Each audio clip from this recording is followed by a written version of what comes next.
So, what's up, everyone? This is Sora. Happy New Year! Yes, actually, right now it's November, but I guess when you're watching this, it's January, right? Man, time flies, right? Anyway, so Happy New Year. This is the show that I always run. Stream, not stream. But I always do every Sunday at 10 p.m. JST, and I invite Japanese entertainers who I love them, and so overseas fans get to know them, and also I can learn about entertainment from them.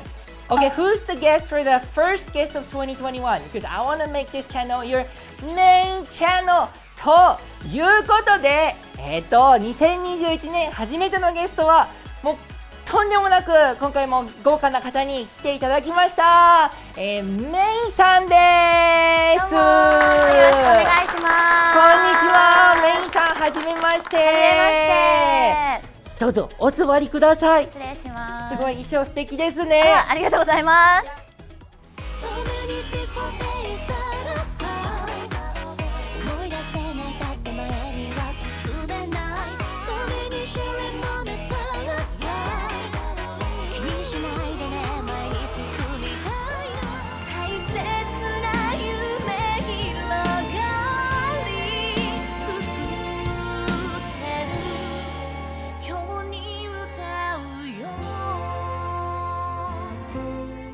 いやということで皆さん、2021年初めてのゲストはみんなも知っているアーティストメイさんでございます。 Hello everyone, Happy New Year! Happy New Year! てかメイさんってあれだよね、英語も喋れるし、いや勉強中です、ね、中国語も喋れるし、一点点。おー、ニーハオニーハオ。ニーハオ。大家好吗？大家好吗？我是 I'm Sora。おーって私が言うんだって。再见。再見終わっちゃった。ごめん、終わりはしない。ということで、あとあれだ、もう一つ俺はメインさんに言わなきゃいけないことがあります。15周年イヤーおめでとうございます。ありがとうございます。そう、ちょっとどうですか、こんなVTuber というかテンション高めな俺がやってる番組に出演すると聞いたとき、でもなんか VTuber さんとご一緒するの初めてなので、すごくワクワクしてました。あと、こうやってそらくんの中の人はどんな感じなのかなと思ったら結構そらくんまんまじゃないですか。本当？かっこいいし、ちょっと浮かれて舞い上がっちゃうから中の人がでね、ちなみに、海外に向けている番組だからちょっとフランクにやっていきたいなと。呼び名どうしようかなと思って。私でも、あだ名ってほとんどなくて。そうだね、あんまり聞いたことない。本名もメイなんだけど、だからこそみんなにメイって呼ばれるし、メインって呼ばれたり、あとファンの方からは部長って。そうだよね、部長だよね。部長ってこの番組で言うかどうか。それか、メイメイいいね。メイいいじゃん。じゃあメイメイって呼ぶね、この番組では。オッケー。そしたら俺のことはソラでもソラくんでもピンクのやつでも、ピンクのじゃあソラソラにするよ。ソラソラ、オッケー。じゃあソラソラとメイメイでやっていきましょう。よろしくお願いします。お願いします。オッケー。ということで第1部はこの企画、名付けて先輩 Thank you。 これから俺がメイメイに10個質問をします。メイメイはそれにトントントントンと答えていってください。わかりました。でその後に俺がこれ気になるなってやつを深掘りしに行くので一緒にお話ししましょうっていう内容です。はい、準備は OK？ OK ということで、じゃあ早速始めていきたいと思います。第1問目、小さい頃の夢は何でしょうか？歌手。なるほど、小さい頃からの夢叶えちゃってるすごい人だこれは。2問目、なんで今の仕事に就いたの？きっかけは？歌が好きだから。歌うべくして生まれてきた人なんだね。3問目、初めてのお給料は何に使った？覚えてないな、もう生きていくのに必死だった。なるほど。食費気になる。4問目、このお仕事を続けようと決めたのはどんな時？やっぱライブ。アーティストの方大体そうよね。じゃあこのお仕事をしてきた中で一番感動した瞬間は？これもライブ。なるほど。じゃあ6問目、正直この仕事を辞めようと思ったことはある？辞めようはないかな。なるほど。7問目、生まれ変われるなら何になりたい？猫。お、カバじゃないんだ。カバはこう撫でます。なるほどね。撫でれないけど本物は。じゃあ8問目、ズバリこの仕事に一番必要なことは何？努力。お、9問目、今一番挑戦したいことは？キックボクシングの試合。お、ちょっとメイメイはさ、すごいいろんなところにこう進出していきそうだね。いや強そうだもん。そして10問目は10年後の自分に一言どうぞ。楽しんでますか？大体みんなここのね最後軽いんだよね。でもね軽いんだけど後で深掘りしたらすごい思いが詰まっていることを俺は知っている。ということでありがとうございます。まず1問目なんだけど、小さい頃の夢、もう小さい頃から歌手になりたかったと。そうです。もう3歳の時にはコンテストに出てて。ちょっと待って、3歳？そう歌のコンテストに出てこう歌うのが楽しいなとか、みんなからこう可愛いねとか上手だねって言われるのがすごい嬉しくて、あ、もしかしたら歌がこう上手なのかなとか、歌ってる時ってすごい楽しいなって思ったことをすごく今でも覚えてるかな。そうなんだ。それで9歳ぐらいに歌手っていう職業があるんだって知ってオーディションを受けるようになりました。すごい度胸の持ち主だね。ちなみにね、これ3歳から歌やってて9歳でオーディションって、ご両親は結構その賛成というか後押ししてくれてたの？そうですね、やっぱり一緒にこうオーディションとかもついてきてくれてたし、私がなりたいっていうのを知ってるからこそこう新聞とか雑誌とかでこういうのあるよって教えてくれたり。あ、そうなんだ。やっぱり結構アーティストって声が枯れた。あれだね、なんかこう親に応援してくれたりとか支えてくれる人って大事なんだなってちょっと思いましたね。でもそしたらじゃあもう本当歌が一本やりたいって言って、確かあれだよね、めいめいがデビューしたのが15歳。もともと13歳の時に受けたオーディションが今の事務所のオーディションで、それに受かって事務所に入って、でデビューが決まりました。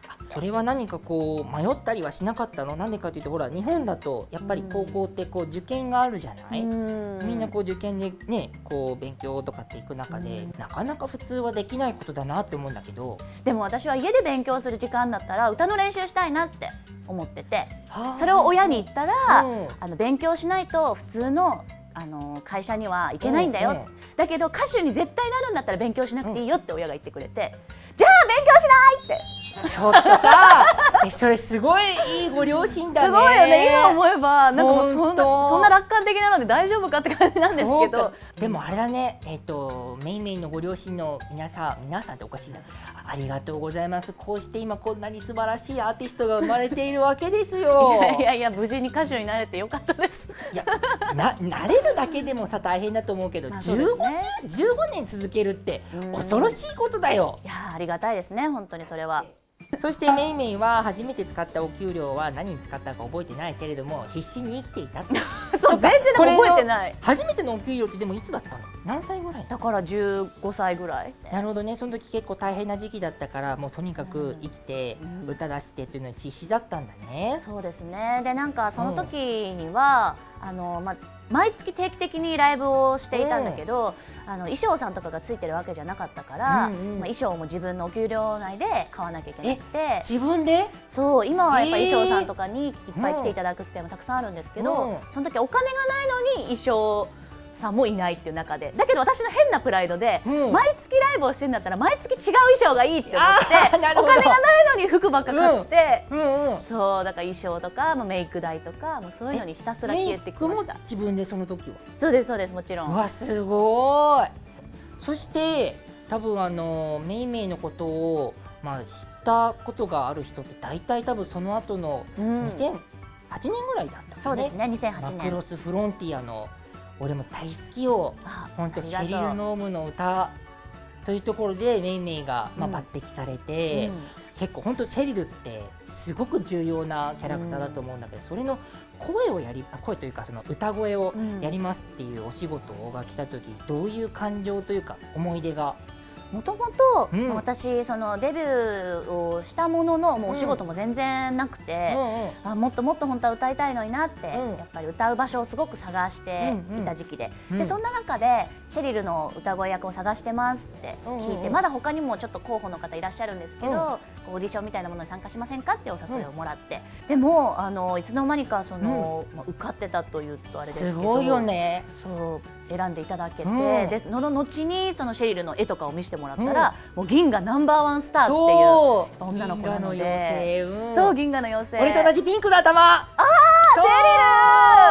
シェリル。俺シェリルが女性キャラクターの中だとね、アニメの中だとトップ3に入るぐらい大好きなの。あ、そうなんだ、嬉しい。でそのね、いろんなもう歌もうまいめいめいが、その続けようとね、この仕事をしたりとかさ、感動したのってライブって。やっぱりアーティストってもちろん仲間とか、スタッフさんと共に活動させてもらってるけど、どこか孤独な部分もある気がしていて、音楽を制作していても、なんかこれでいいのかなとか、どんなに自信を持ってたとしても、なんかたまに葛藤することって絶対誰もがある気がしていて、だけどライブをした時に喜んでくれる人が目の前にいて、なんかこの自分が信じた音楽で楽しんでくれてる人がそこにいてくれるっていうのを見た時に、ああ、私が信じた音楽は間違ってなかったんだなって思えるし、またさらにこの人たちに音楽を届けるために頑張っていこうっていう次のやっぱ活力にもなる場所ですね。なるほどね。メイメイの場合さ、日本だけじゃなくて、世界中で活躍をしているじゃない。ふと思った時にメイメイの活動拠点って地球だなって思ったの。地球。そうだっていろんなところでやってるじゃない。だって日本人の中でもさ、世界中でツアーやったりとかある人って多分数えてもそんないないよね、きっと。本当にありがたいことですね。やめようと思ったことあるって聞いたんだけど、ないと。これ本当にない。やめようと思ったことはないですね。なんか辛かったこととか、そのお仕事がなかった時も、私続けられるのかなっていう不安はあったけど、でも時間があるんだったらレッスン行こうとか、その16歳とか7歳ぐらいの時も作詞作曲レッスン行ってみようとか思って、だからそうやってなんかちょこちょこっと悩みがあっても、今できることっていうのをずっとし続けることができたかなっていうのは振り返ると思います。いや、ポジティブだね。ポジティブで、ちなみに、仕事に一番必要なことは努力。努力は大事で、何でもね。最近なんかこれはすごい一番努力してなんか成果物というかさ、できたなっていうものある？なんかやっぱりその11月末まで舞台をしていたので、本当に素晴らしいと思う大先輩方もずっと努力をされていて、主演の市村正親さん、加賀武さんってもう本当日本を代表する俳優さんですけど、もう毎日公演でチャレンジをされるんですよ。いろいろお芝居をちょっと変えたりとか、昨日素晴らしかったのにさらに今日素晴らしいみたいなのを間近でずっと拝見してたから、やっぱり長く最前線にいる方って常に努力を欠かさないんだなっていうのをまた改めて知りました。なるほどね。いや、メイメイクラスでも努力はし続けるのか。いや、私なんてもちろんですよ。そして今一番挑戦したいことはキックボクシングの試合に出る。どうしちゃった？そっちの業界にも行っちゃう？日常でさ、そらそらはさ、ゼロになる瞬間ってある？ゼロになる？別に大した悩みじゃなくてもなんか考えちゃう。でもキックボクシングやってる時ってなんか考えたらもうバンって来られちゃうから、目の前のことしか考えられないっていうか、そうなんだ。ある種何も考えてない状態なわけで、ゼロメインがそこにはいるわけ。そうで、人生の中でそのゼロメインを作るのって多分すごいデトックスにもなってるというか。そうなんだ。そう、終わった後もちろん体力疲れたってなってるけど、もうすごい気持ちいい感じになってるというか、明日からもうお仕事頑張ろうみたいな。そういうのは体験したことないな。私もそれ以外では感じたことないんだよね。ちょっと俺もキックボクシングやってみようかな。ちょっとやってみてほしい。そして最後は、10年後の自分には楽しんでますか？そう、なんか人生ずっと楽しんでたいなっていうのが私の中であって、その今が一番最高って思いながら生きてるんですよ。だから30歳一番楽しかったなって思ったの。だけど30歳が一番楽しかったんだったら31歳もっと楽しいんだって思いながら誕生日を迎えたの。だからそうやって年齢を重ねるたびに今が一番楽しいって思える自分で今まで生きてきたからこそ40歳ぐらいの自分も一番楽しんでるんじゃないかなって思います。なるほど、すごい素敵だなって思います。ということでこれで一旦第1部は終了。メイメイはアーティストメイはですね、11月に、15 Colors というねアルバムをねミニアルバム3枚出しましたよね。はい、それが配信だったりとかでも聴けるんで、これを見ているみんなよかったらこの後ぜひ聴いてみてください。ということでそれではじゃあメイメイまた来週もあるからさ、はい、一緒に See you next week って言って終わろうか。 OK、 じゃあいくよ、はい、せーの See you next week。 メインでした。バイバイ。チャンネル登録してね、今すぐに。よろしくね、よろしくね、よろしくね。